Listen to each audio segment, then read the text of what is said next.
Ndagusuhuje ndakwifuriza amahoro y'Imana, wowe turi kumwe kuri channel Umuntu 7 TV, aho uri waba uri mu Rwanda, waba uri hanze yarwo mu bihugu bigiye bitandukanye ku isi, abayikota amasimbi, aba diaspora, buri muntu wese ukomeje kutwereka ko turi kumwe, kadushyigikiye, katuri inyuma, aduteye ingabo mu bitugu. Umuntu 7 TV irabifuriza umugisha w'Imana ndetse no kuronka mu mikorere yanyu ya buri munsi. Ndashimira by'umwihariko umuntu wamaze gukora subscribe, agakanda no kuri like, akajya muri comment akaduha igitekerezo cye, akibuka no gukanda ku kazogera, akanasharinga inshuti n'abavandimwe. Ni ukuri muraba agaciro cyane kandi ibitekerezo byanyu ni ingenzi ikomeye. Nibutsa n'umuntu utaragira akanda ko nawe yakanda kuri subscribe, akanda no kuri like, akajya no muri comment akaduha igitekerezo cyiwe uko abyumva, ko turahari guhugurana, turahari kugirana inama. Tubwire buri kimwe cyose, twiteguye kugutega amatwi. Niba hari icyo wakwifuza kuba twazavugaho, turahari kukumva. Intego yacu ni ukugira ngo turusheho tuzamure ikindi kibatsi gikomeye cy'urukundo n'ubumuntu kuri twebwe. Amazina yanjye ni Malayika Kami Kevin. Ikiganiro cyacu turaganira ku muryango.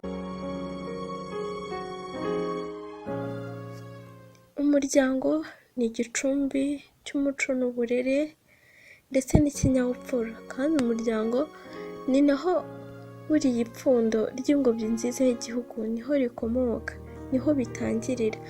Iyo ukiri muto bagutoza kurya, barabanza bakakunombera, bakagutoza kurya ibintu bikomeye, bakagutoza kwambara, koga, ibyo umwana wese atangiriraho.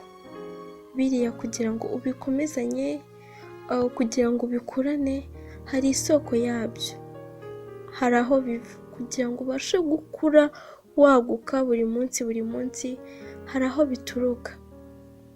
Nongeye gushimira umubyeyi wese, umuntu wese wibarutse, washyize umuntu ku isi hamwe n'ubushobozi bw'Imana, akabasha kuzuza inshingano ziwe. Uriya umubyeyi wese, ubuzima mwamubanye ubwo ari bwo bwose, aho yaba ari hose, yaba ahari yaba adahari, ariko ni indwanyi ikomeye kandi n'intwari y'ubuzima bwawe. Kuba uriho, kuba hari uwo uriwe aka kanya, kuba hari icyo ubasha gukora byose, ni ukubera undi wakwibarutse. Yaba batwibarutse, yaba abagenda baturera, ntabwo ko umwana aho avukiye ariko ijana ku rindi agirwa umugisha uko ari bo bakurera mpaka ukuze. Hari n'abakurera ukiri mutoya, gusa abo bose ni ab'agaciro. Ntabwo umuntu yakubera umubyeyi gusa ari uwakubyaye, oya, buri muntu wese mu gihe yuzuza inshingano za kibyeyi, ari wa muntu ufite urukundo, umutima wo kwihangana, igitsure, kumva ndetse no kugira inama uwo arera ku bimufitiye akamaro uyu munsi n'ejo, amutoza ikimufitiye akamaro ndetse n'abandi, n'ibindi bigenda biranga inshingano z'umubyeyi. Wese yakubera umubyeyi, gusa yaba abaturere yaba ababyeyi, burya bishimira kubona ibyo badutoza tubikurikiza, tubyumva, tubikora, bakabona nyine biturimo, ntabwo bata umwanya. Ariko buriya ababyeyi, bya bindi mwifuza ko hari aho mwatubona, hari urubuto mwifitemo mwebwe ubwanyu rutuma twabikora neza, cyangwa bigatuma umwana abasha kubizamukana neza nk'uko ubyifuza. Buri umwe biramunyura, biramushimisha kubona abamugaragiye, abamuri hafi, babandi babana ubuzima bwa buri munsi, babandi bamuhangayikira, kubona bishimye, kubona banezerewe, kubona ibyo bakora byose bahujije umugozi aromwe. Iteka numubona muhuje wa mwana murera, cya kibondo cyanyu mukuyakuya, ukakereka urukundo ndetse nawe ubwanyu mukerekana urukundo imbere ya cya kibondo cyanyu. Nta kabuza bya bindi mumutoza azabikurana ndetse abashe kwaguka, ukagenda akorera ku bwonko bwe, ubwenge bwe abikurane, bimubashe gutera indi ntambwe. Nabona umubyeyi umwe aciye ahamufashe ukuboko, undi aciye amufashe ukuboko, bizamunyura.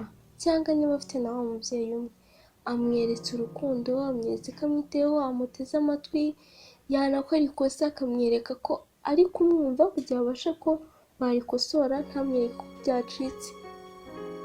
Nta kabuza byange bikunde umwana azakura kwa kundi mubyifuza, ndetse nanazamuka nibwo uzasanga afite urugwiro, nibwo uzasanga yumvikana n'abandi.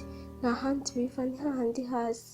Ariko niba ku giti cyanyu mwebwe muje kurera cya kibondo, kurera wa mwangavu wanyu, kurera ya ngimbi yanyu, ugasanga mufitanye umunabi, nta mahoro mu rugo, umubyeyi umwe arataha, abana bagakangana bati noneho karabaye, noneho bararwana, noneho biramera nabi, ntabwo bizagenda neza.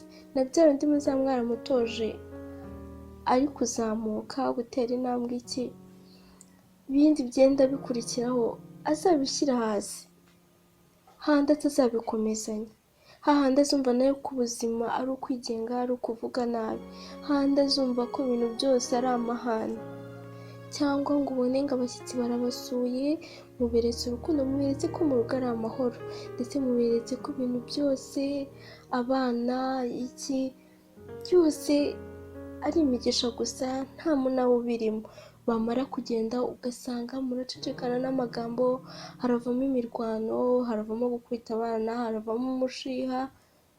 Nicyo gihe uzasanga umwana mu rugo yarara haratuje, nagera hanze wumve baraguhamagaye, akubise umwana kwa runaka, arwanye, aribye, agiranye urugomo, arubahutse, bigutungure. Ariko ni kwa kwiyoberanya mugaragaza mu muryango. N'umwana iyo akuze yumva ko ari bwo buzima, niko abibona, niko abigaragaza.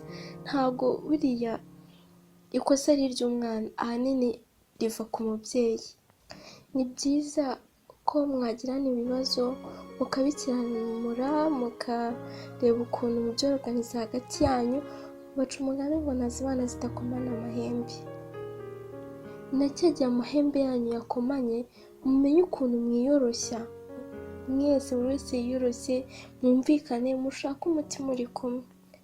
Si ngombwa ngo wa mwana amenye ngo byagenze gutya, byahereye n'aha, cyangwa muze mumugezaho ingaruka z'ibyanyu atagizemo uruhare.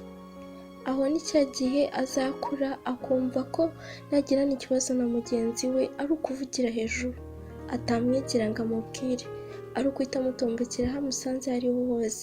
Nta handi bihera mu muryango. Hari ikindi kintu ababyeyi bajya barangwaho. Niba uhuye n'umwana wo kwa kanaka ukamureba ari mu bibi, ugatangira kumuhururiza, ugatangira kumuryanira inzara, ese buriya bararera? Ese buriya n'ibiki baba barimo? Ese umwana wabo kuki ameze gutya? Ugaseka. Dukwiye kumva ko twongera twiburamo wa muco wa mbere warangaga abanyarwanda, kumva ko umwana aho umusanze aho ari we wese nawe uri umubyeyi, aho umwana wese ari kumva ko ari wowe mubyeyi muri kumwe. Tugabanye kwikunda, kumva ko niba abacu twabasize aha bameze neza, uko ari runaka ukamubona muri ibi, ni ibyabo birabareba. Oya, wenda ashobora kuba iwabo atari kubumva, yarabuze irindi jambo rituruka hanze kugira ngo abashe guhinduka, akaba ari we ako kanya ushobora kumuhindurira ubuzima, ukamuhindurira amateka, akaba umwana muzima. Ese ubwiwe n'iki hahandi umwana wawe azajya, niba atazahura na wa wundi waretse, wa wundi wahururije, wa wundi wakomereye, akamwanduza ya mico?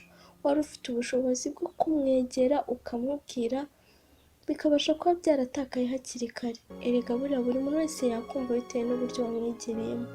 Ntugende umutuka, ntugende umukankamira, ukamwegera ukamubwira ati kana gutya na gutya, ibi bigenje gutya, ndabona aribyo byakubera kurushaho, ndabona iki n'iki n'iki, yakumva. Wagiye mu mahoro, yakumva. Utamweretse ko yaciye ibintu kandi burya ntubuze impamvu. ujye wirinda no guhita umucira urubanza, wenda yabuze umuntu nkawe mu buzima, kuko ntabwo ababyeyi bose ariko buzuza inshingano zabo nk'uko bigomba, hari indi nama aba akeneye. Twumve ko rero ntitwikunde rwa rukundo dushaka guha abacu, n'undi wese mushobora kuba muri kumwe warumuha, wamukebura, wamugira inama, abo bantu ni agaciro mu buzima bwawe. Uzakunde wa muntu kugira inama, ugukebura kurusha wa wundi ukora ukubwira ibyiza gusa. Twisuzume, twongere twikubite hasi, yaba ababyeyi bagerageza kuzuza inshingano zabo neza, bakomeze barusheho, bavugurure, bashyiremo ibindi bintu bishyashya, yaba wa wundi wumva ko harimo ikibazo mu byo twagiye tuvuga, gerageza urebe impamvu mu rugo hari ikibazo, urebe niba atari iyo ntandaro, urebe icyo wahindura, kuko erega ikintu cyose bisaba guhozaho, nta gucika intege, kukigirira umuhate, umuryango wawe wawugeza aho ushaka mu gihe wawutangiriye ahantu heza, ndetse ugahora uwuhangayikiye, uwuha umwanya, wereka urukundo, uganira, ukumva igikwiye gusohoka byose, ntuwuburire umwanya, cyangwa ngo nunawubonera umwanya hahandi ugiye nugirirwa amahirwe yo kubona ba bandi bo kutababwira. Twisuzume, turebe igikwiye, kuko ibintu byose ni uguhozaho kandi ni ukugirana inama no guhugurana no kunganirana. Ndabashimiye mwese twabanye, ndabakunda cyane, mukomeze dushyigikire channel yacu, kandi numva ikintu gikunyuze, inama wumva ukuyemo, ujye wandika muri comment tubwire cyangwa icyo wifuza ko twavugaho ubutaha. Twiteguye kuba twakumva, ukore subscribe, like na share, turabakunda cyane, Imana ikomeze ibane namwe, ciao.